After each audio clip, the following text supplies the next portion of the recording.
Let me ask you something that could quite literally save your life. What if I told you there's one organ inside your body that never takes a break? Not for a second. It works while you sleep, while you eat, while you laugh, even while you worry. It pumps about 2,000 gallons of blood every single day, and your entire future, your energy, your independence, even your longevity depends on it. That organ is your heart. And here's the shocking truth. In the United States, heart disease is still the #1 killer. It doesn't care if you're wealthy or struggling, famous or unknown, educated or not, it strikes across every boundary. But here's the hope you've been waiting for. About 80% of heart disease is preventable. Yes, you heard that right. 8 out of 10 cases could be avoided by the decisions we make each day. After more than 30 years as a physician, I've seen it firsthand. CEOs, veterans, school teachers, grandmothers, so many believed heart disease was just their fate. But time and again, I've watched ordinary people completely change their story with simple, powerful shifts in their daily habits. And in today's video, right here on Senior Health After 50, we're going to take this journey together. I'll show you the most science-backed, practical, and life-saving ways to protect your heart starting tonight. Before we dive in, I'd love for you to like this video, share it with someone you care about, and subscribe to the channel. Not just to grow this community, but because you never know, this information could be the spark that helps a loved one live longer, healthier, and stronger. So, are you ready to take the first step toward protecting the rhythm of your life? Let's begin. Part 1. Smoking, the elephant in the room. When we talk about heart disease, there's one habit that stands out like a flashing red light: smoking. It's the single most powerful thing you can stop doing if you want to protect your heart. Now, I know you've heard this message countless times, but let me paint the picture differently. One of my patients, Robert, a 58-year-old truck driver, once sat across from me after suffering his second mild heart attack. He looked defeated and said, "Doc, I just don't have the willpower to quit." Instead of lecturing him about statistics, I asked, "Robert, do you love your granddaughter?" His eyes filled with tears. "Of course," he said. I leaned forward and told him, "Then don't quit smoking for yourself, quit for her." That single shift in perspective changed everything. Robert told me that every time he reached for a cigarette, he saw her face. Within 3 months, he quit cold turkey. And guess what? His blood pressure improved, his cholesterol dropped, his energy came back. What he really gained wasn't just years of life, it was the chance to walk his granddaughter to school and laugh with her at the dinner table again. The American Heart Association, the CDC, and the National Heart, Lung, and Blood Institute all agree. Smoking is one of the most controllable risk factors for heart disease. And I want to be honest, it's not easy, but it is absolutely worth it. Every cigarette avoided is a gift to your arteries. Every pack you leave behind is a chance to lower your risk of stroke, heart attack, and even sudden death. I've seen it time and again. When people quit, their color comes back, their breathing improves, and their families notice the difference long before lab results confirm it. So if you're over 50 and you think, "It's too late for me," let me tell you something as your doctor. It's never too late. Your heart starts healing within days of quitting. By 1 year, your risk of heart disease is cut in half. That's not just science, it's hope written in your bloodstream. Part 2. Belly fat, the silent saboteur. When most people think about heart health, they picture clogged arteries, high cholesterol, or blood pressure numbers. But one of the sneakiest culprits doesn't come in the form of a test result, it comes in the form of belly fat. That extra spare tire around the waist isn't just sitting there like padding, it's what we call visceral fat, and it's active. Think of it as a little factory inside your body, pumping out inflammatory chemicals day and night. Those chemicals raise your blood pressure, damage your arteries, and disrupt the balance of cholesterol in your bloodstream. In simple terms, belly fat doesn't just change how your pants fit, it changes how your heart functions. I remember one of my longtime patients, Evelyn.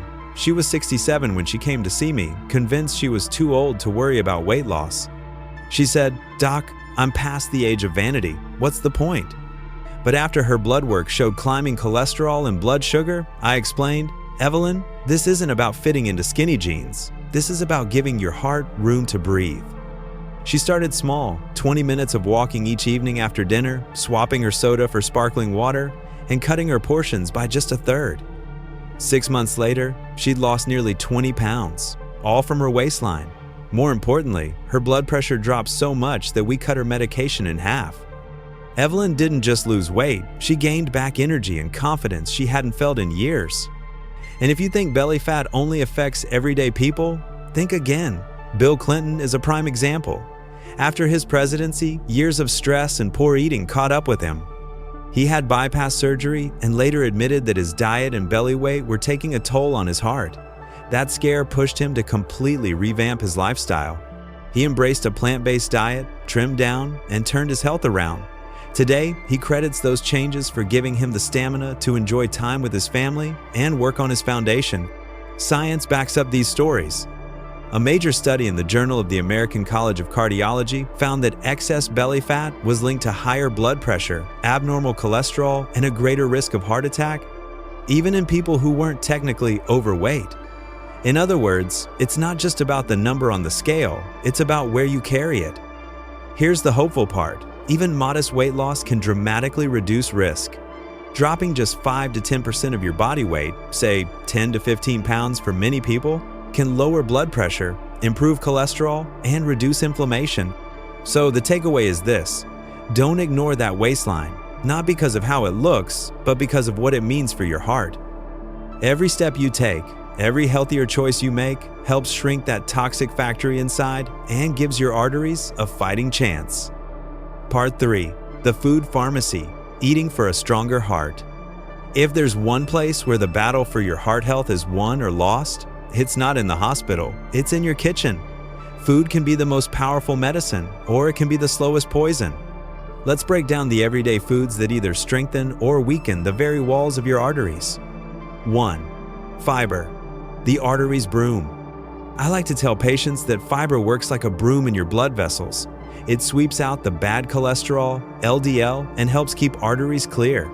Soluble fiber found in foods like oats, beans, apples, and avocados is especially powerful. Take Michelle Obama, for example. When she became First Lady, she made it her mission to improve children's nutrition through her Let's Move campaign.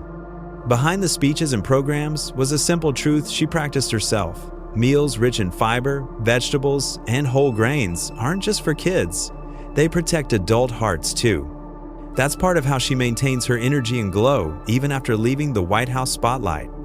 And it's not just about public figures. I had a patient, John, a 62-year-old accountant who lived on fast food and pastries. His cholesterol was through the roof. Instead of giving him a complicated meal plan, I asked him to do one thing: replace his morning donut with a bowl of oatmeal topped with sliced pears.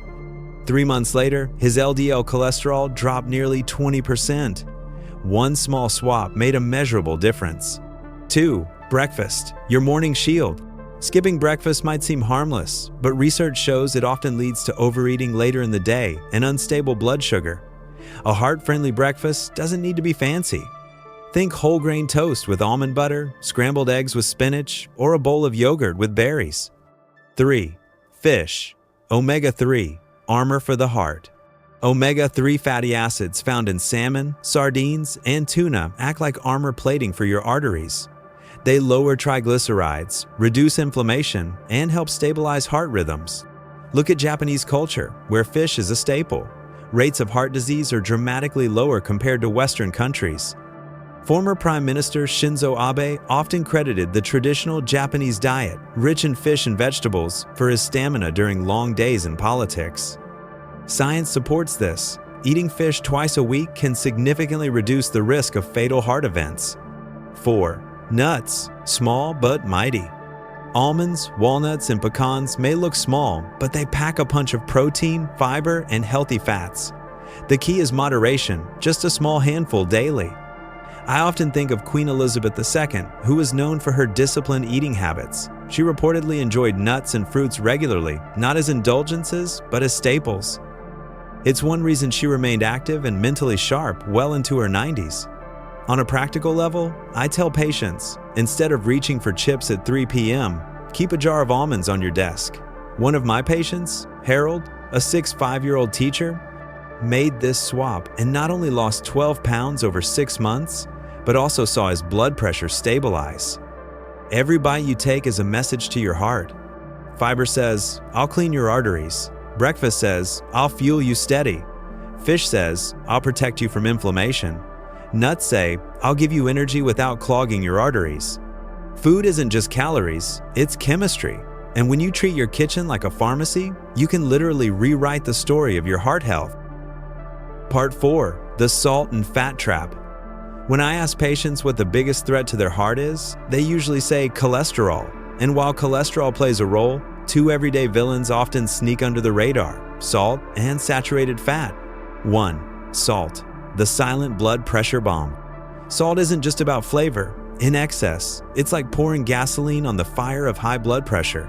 Too much sodium makes your body hold on to water, raising blood volume, which in turn forces your heart to pump harder against stiffer arteries. Here's the scary part. The average American eats more than double the recommended daily sodium. And most of it doesn't come from the salt shaker. It comes from processed foods, canned soups, frozen meals, and fast food. 2. Saturated fat, the artery clogger. Now let's talk about saturated fat. Foods high in it, like fried chicken, bacon, cheese-heavy pizza, and processed meats, coat your arteries with fatty deposits. Over time, those deposits harden, narrow the vessels, and make heart attacks more likely. I often tell patients, think of your arteries like plumbing in your house. Pour bacon grease down the sink, and you'll get clogs. Pour olive oil, and the flow stays smooth. Your arteries react the same way. 3. The simple swaps that save arteries. The encouraging news is you don't need to give up all flavor or indulgence. It's about swapping, not starving.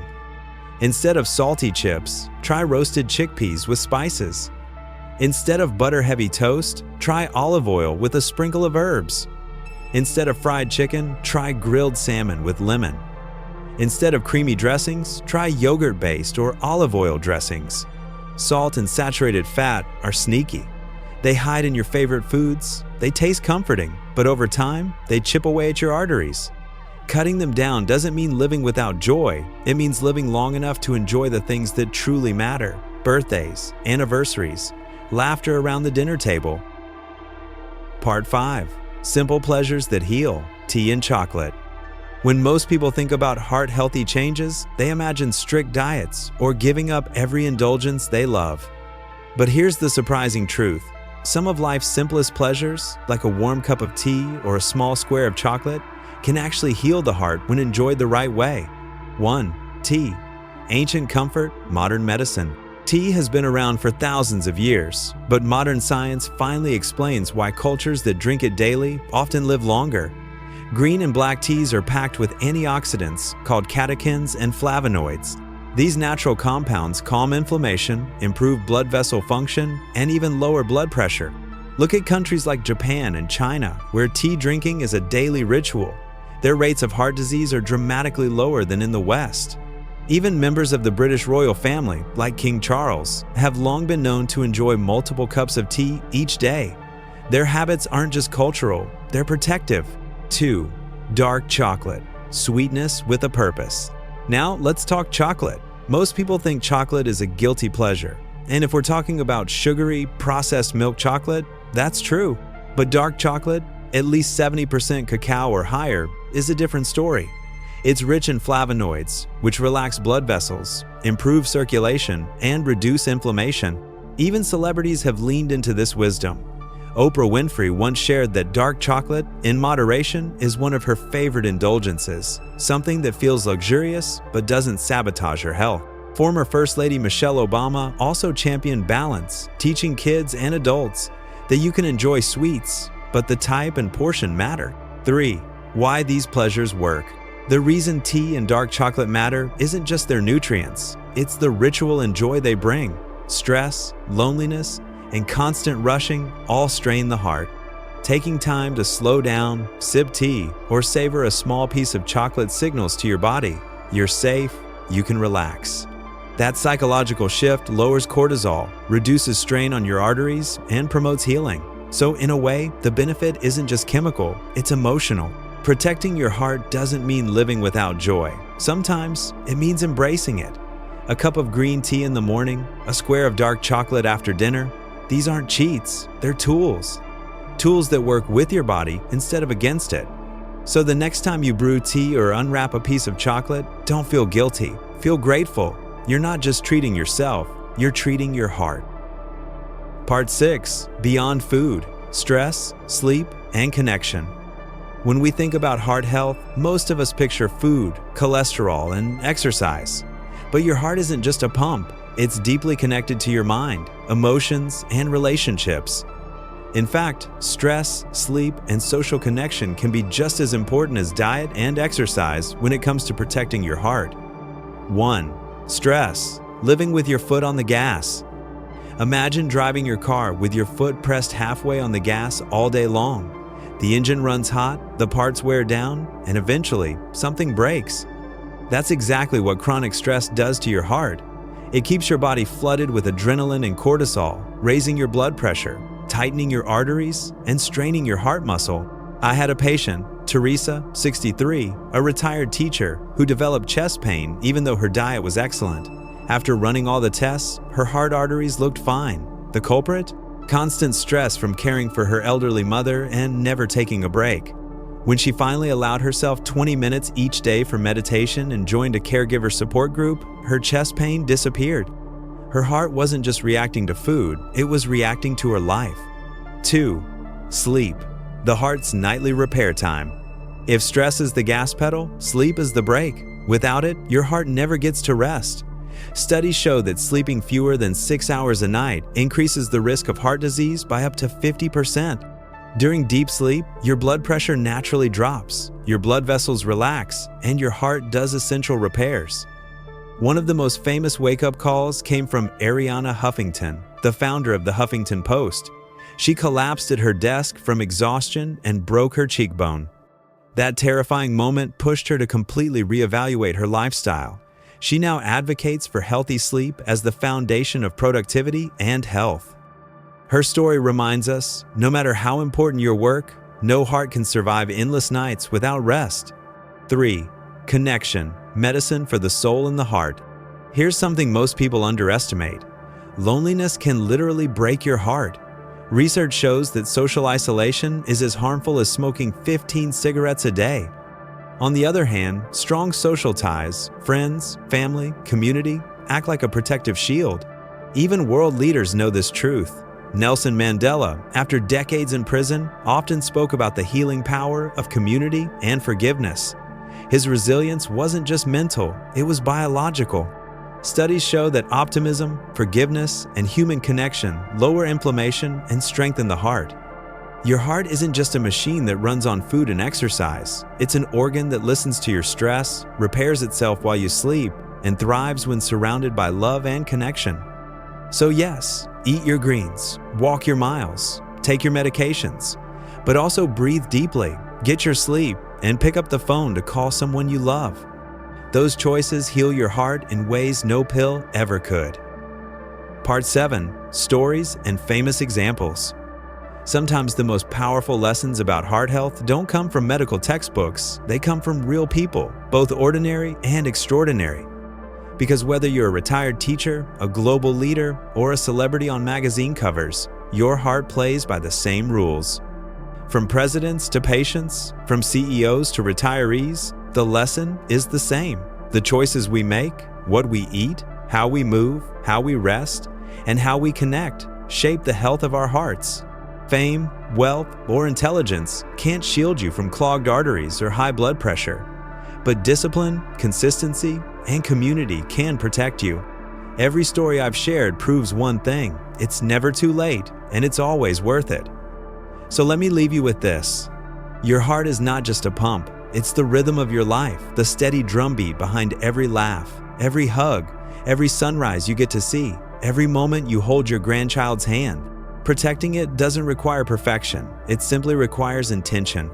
Quit smoking, even if it takes 10 tries. Move your body, even if it's just a 20-minute walk. Fill your plate with colors from nature, not packages from factories.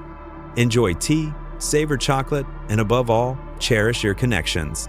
Over the years, I've witnessed lives cut short by choices that could have been changed, and I've also seen countless others renewed by simple, powerful shifts that gave them years, sometimes even decades, of vibrant life.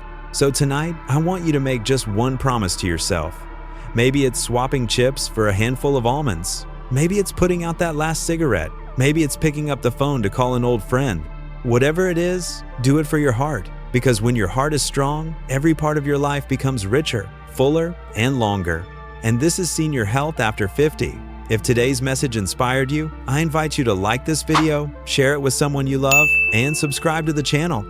Together, we can build a community where aging doesn't mean slowing down. It means living wiser, stronger, and healthier. Take care of your heart, and it will take care of you.